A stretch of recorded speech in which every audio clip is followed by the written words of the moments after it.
Thank you, Mr. President, for that introduction. Dr. Morris, thank you for the incredible honorary degree. And thank you, President Frederick, for the invitation and for your leadership of your alma mater. Serena, student body president, College of Pharmacy, class speaker.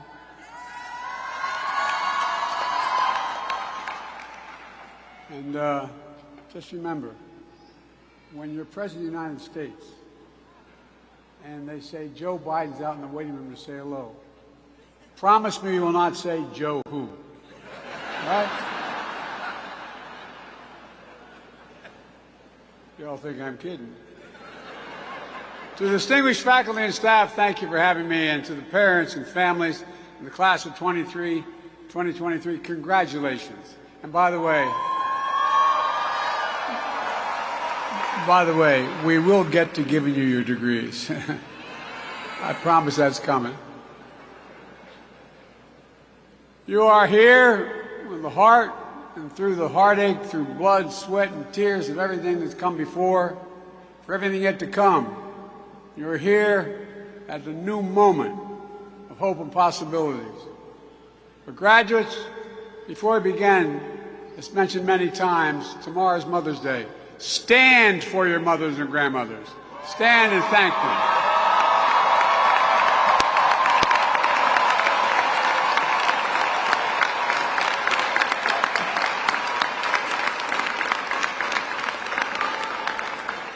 Where I come from, moms rule.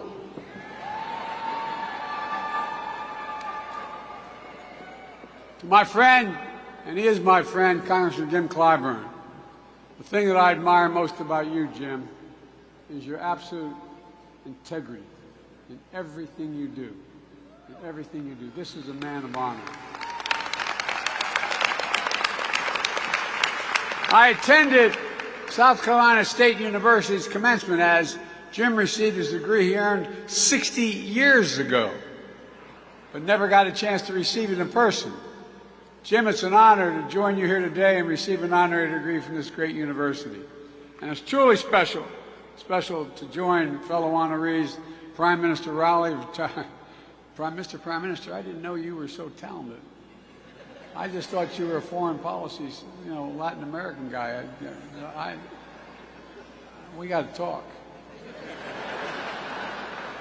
All kidding aside, thank you for being a strong partner in the Caribbean and for addressing climate change and supporting democracies across the Western Hemisphere. I'm also honored that, as a person here today, Dr. Tony Allen. He's president of my home state, BCU, Delaware State University, where I got politically started. I was fortunate to have Tony as a Senate staffer for a long time. Then he got his PhD, had a distinguished career in business, and became president of HBCU. Now Tony chairs my White House Board of Advisors on HBCUs, which is designed to support and advance HBCU excellence with a lot more money. I'm also proud to say that we're the first White House to formally convene where the real power is, the Divine Nine. Oh, y'all think I'm kidding.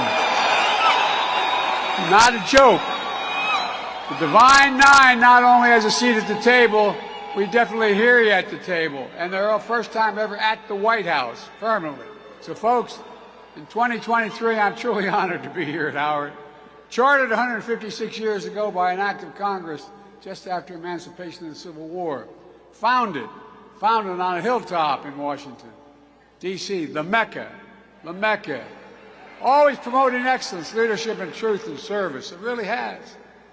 A proving ground for future leaders of science, medicine, education, business, faith, arts, entertainment, public service. Trailblazing intellectuals, lawyers, doctors.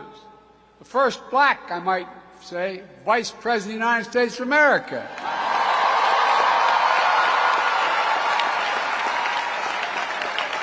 I'll say that again. Kamala sends her love, and she sent a clear message that today I have the privilege, she points out, of speaking at the real HU.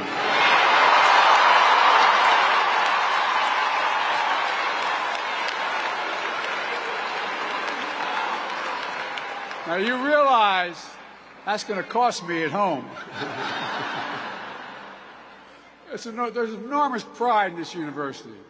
Founded in the verses of Howard Anthem, and I quote, "Reared against the eastern sky, proudly there on hilltop high, there she stands for truth and right, sending forth her rays of light."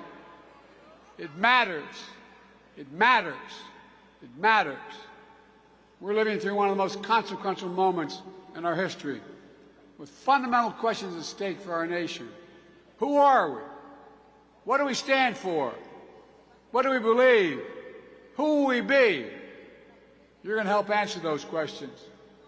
Let me take you back to January 2009. I stood in Wilmington, Delaware, on the train station of Amtrak, carrying my folder, waiting to be picked up by a guy named Barack Obama. The first black man elected president of the United States. I was there to join him as vice president on the way to the historic inauguration in Washington. A moment of extraordinary hope, but also as I stood there, and this is the God's truth, I couldn't help think about another day I stood there. It wasn't much more than your age. I just got out of law school. I'd gone to work for a big firm, but my state, because of when Dr. King was assassinated, my city parts were burned to the ground. We had a very conservative governor. He stationed a National Guard in every corner with drawn bayonets for 10 months. I quit and became a public defender. I used to have to introduce my clients. No, that's not so noble. I had to interview my clients down at the Wilmington train station when they were arrested on the east side. That's where they'd be taken. In the aftermath of the riots that burned Wilmington following his assassination.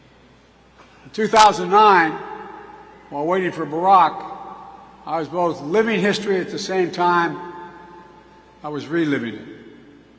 A vivid demonstration when it comes to race in America. Hope doesn't travel alone. It's shadowed by fear, by violence, and by hate. But after the election and the re-election of the first black American president, I had hope that the fear, violence, and hate was significantly losing ground. After no longer being vice president, I became a professor at the University of Pennsylvania for 4 years.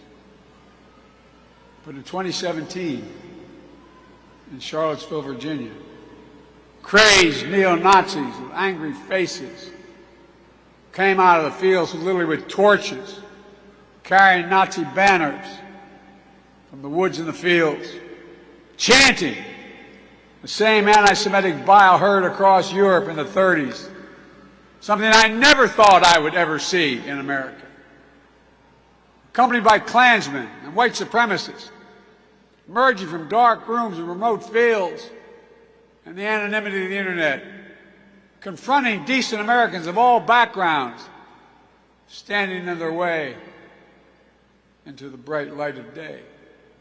And a young woman, objecting to their presence, was killed.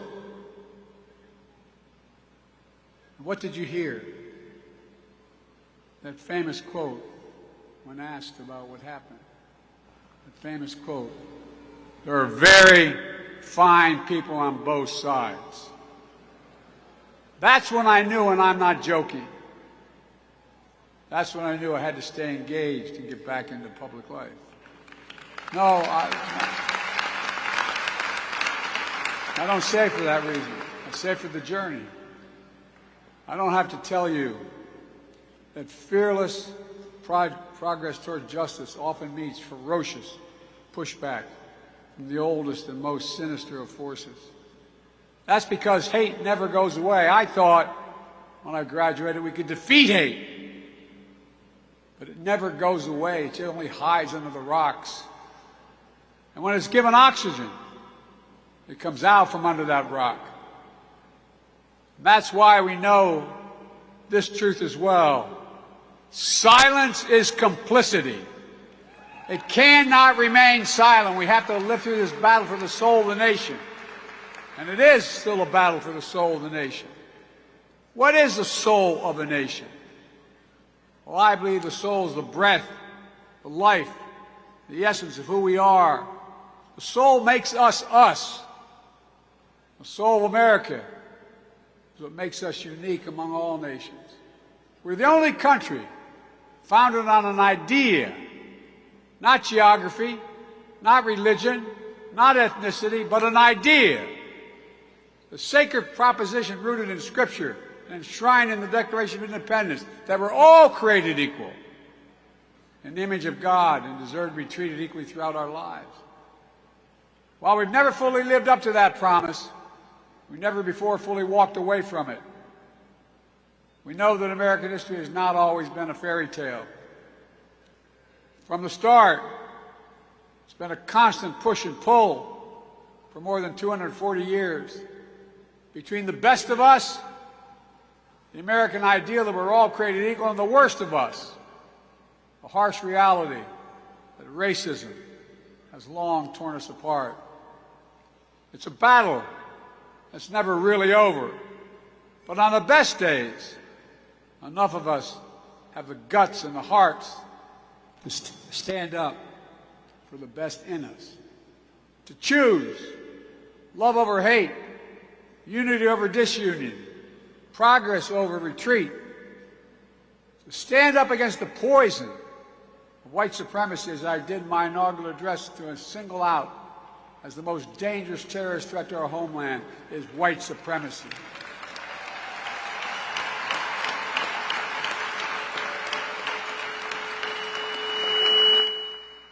And I'm not saying this because I'm at a black HBCU. I say it wherever I go. To stand up for truth over lies, lies told for power and profit. To confront the ongoing assault to subvert our elections, suppress our right to vote. That assault came just as you cast your first ballots in 20 and 22. Record turnouts. You delivered historic progress. I made it clear that Americans of all backgrounds, have an obligation to call out political violence that has been unleashed and emboldened. As was mentioned already, bomb threats to this very university and HBCUs across the country. To put democracy on the ballot, to reject political extremism and reject political violence, protect fundamental rights and freedom for women to choose, for transgender children to be free, for affordable health care and housing, for the right to raise your family and retire with dignity, to stand with leaders of your generation who give voice to the people demanding action on gun violence, only to be expelled from state legislative bodies, to stand against books being banned and black history being erased. I'm serious, think about it. To stand up for the best in us. And today I come here to Howard to continue the work to redeem the soul of this nation, because it's here where I see the future, and that's not hyperbole. We can finally resolve those ongoing questions about who we are as a nation. That puts strength of our diversity at the center of American life. The future that celebrates and learns from history. A future for all Americans. A future I see you leading, and I'm not, again, exaggerating. You are going to be leading it. Again, let's be clear. There are those who don't see you and don't want this future. There are those who demonize and pit people against one another. And there are those who do anything and everything, no matter how desperate or immoral, to hold on to power. And that's never going to be an easy battle. But I know this: the oldest, most sinister forces may believe they'll determine America's future, but they are wrong. We will determine America's future. You will determine America's future. And that's not hyperbole. No graduating class gets to choose the world into which they graduate. Every class enters the history of a nation up to the point has been written by others. but few classes, once in every several generations, enters at a point in our history where it actually has a chance to change the trajectory of the country. You face that inflection point today, and I know you'll meet the moment. I just think about the many ways you already have. With your voices and votes, I was able to fulfill my commitment to put the first black woman on the Supreme Court of the United States of America. And by the way, she's brighter than the rest. She is one bright woman. Because of you, more black women have been appointed to the federal appellate courts than under every other president in American history combined. And by the way, I mean it. I mean it because of you. Because of you. You turned out.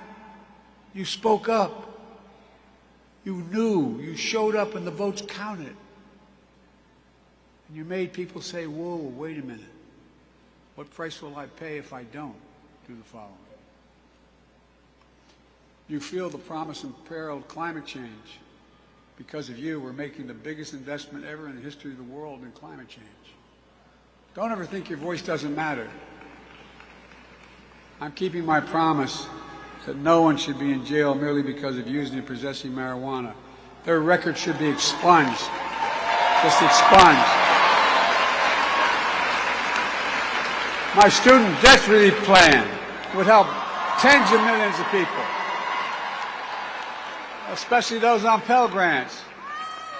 70% of black college students receive Pell Grants. Many of you, the savings would be significant in even wiping out student debt completely for some. But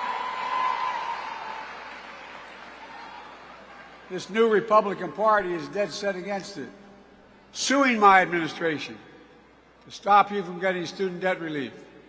The same opposition who received relief loans, I might add, to keep their businesses afloat during the pandemic. Members of the Congress worth thousands, even millions of dollars, most of which didn't have to be paid back. Yet, they say it's okay for them, but not for you. I find it outrageous. To reduce your student debt service payments when you graduate, we're also ensuring that no one with an undergraduate loan today or in the future will have to pay more than 5% of discretionary income to repay their loans, down from 10, and in 20 years is gone. Republican officials are fighting that as well. But I'll always keep fighting for you, and many others will, and many in the Republican Party as well will fight for you. We also know there's more to do. Because of your power, we took the most significant law on gun violence. We passed it, the most significant law in 30 years. But we will not give up. I got the assault weapons ban passed 30 years ago, and we're going to pass it again. We must pass it. There's more to do on police reform and public safety. During the State of the Union, I asked the rest of the country to imagine having to talk to their children, their families, like your families had to talk to you. It's about your security. It's about your dignity. It's demeaning and degrading and deadly when you have to stand there and say, when you're stopped, turn the interior light on. Put both hands on the wheel. Don't reach for your license. What in the hell's going on in America? No. Think about it. I ask all the parents, not minority children, ask what they would say, what they would do. I know you're frustrated because there's so many elected officials who refuse to pass a law that will do something. Kamala and I stood next to the family of George Floyd and the civil rights leaders and law enforcement officials to sign the executive order I came up with requiring the key elements of the George Floyd bill be applied to federal law enforcement. Banning chokeholds, restricting no-knock warrants, establishing a database for police misconduct, advancing effective and accountable community policing that builds public trust. And we'll keep fighting to pass the reforms nationwide. Equal justice is a covenant we have with each other. It must not just be an ideal, it has to be a reality. You're leading the way on this and so much more. That's why Kamala and I are so committed to investing in you and HBCUs. HBCUs help produce 40% of black engineers, 50% of black lawyers,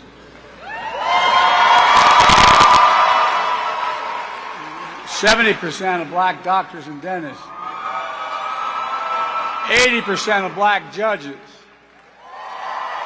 Look, we see HBCU excellence in every day with staff at every level at the White House and the administration. Because I decided when I was elected, I promised I was going to have my administration look like America. But we all know that HBCUs don't have the same endowments and funding as other major colleges and universities. For example, denying the opportunity to build and fund research labs that will lead to new technologies and good-paying jobs.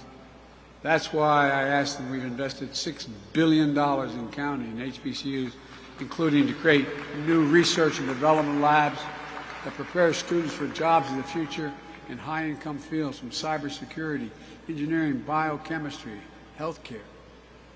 Standing here, I think the last time I came to Howard with President Frederick and others was in my final year as Vice President to host the Cancer Moonshot on campus, because you're leading the way.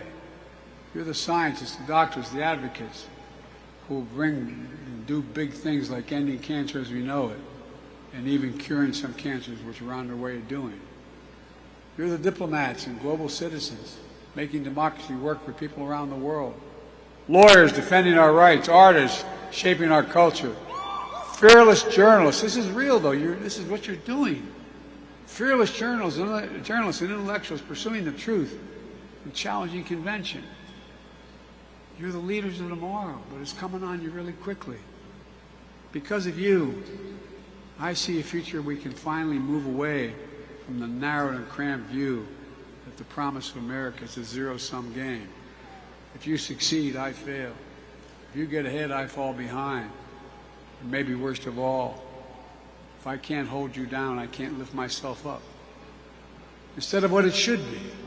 If you do well, we all do well. That's what I see.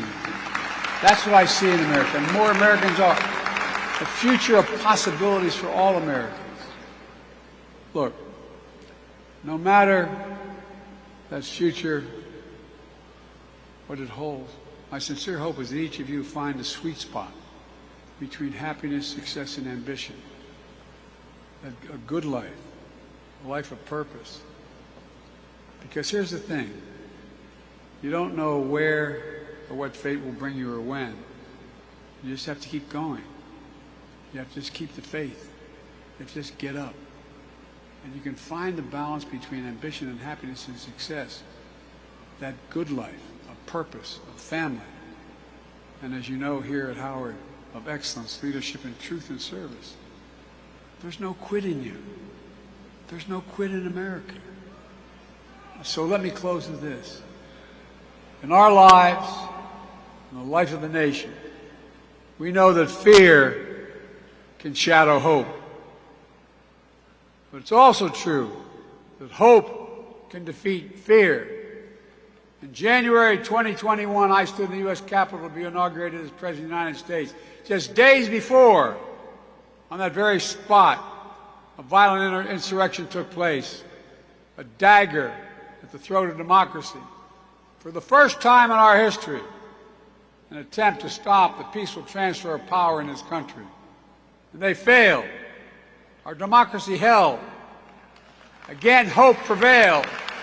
And this time, I was standing with a black woman about to take a 2-mile procession down Pennsylvania Avenue as President and Vice President of the United States of America. And who was marching alongside her? The Howard University Marching Band in lockstep and solidarity. You were.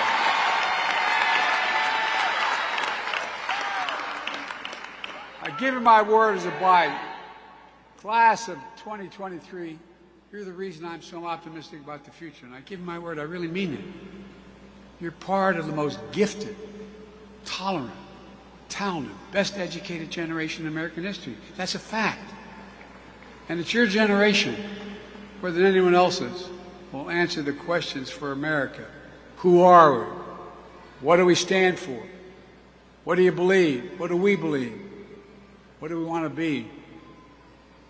I'm not saying you have to share this burden all on your own. The task at hand ahead is the work of all of us. But what I am saying is, you represent the best of us. And that's the God's truth. You represent the best of us. Your generation will not be ignored, will not be shunned, will not be silenced. So on the hilltop high, keep standing for truth and right, and send your rays of light. Congratulations to you all. We need you. God bless you, and may God protect our troops.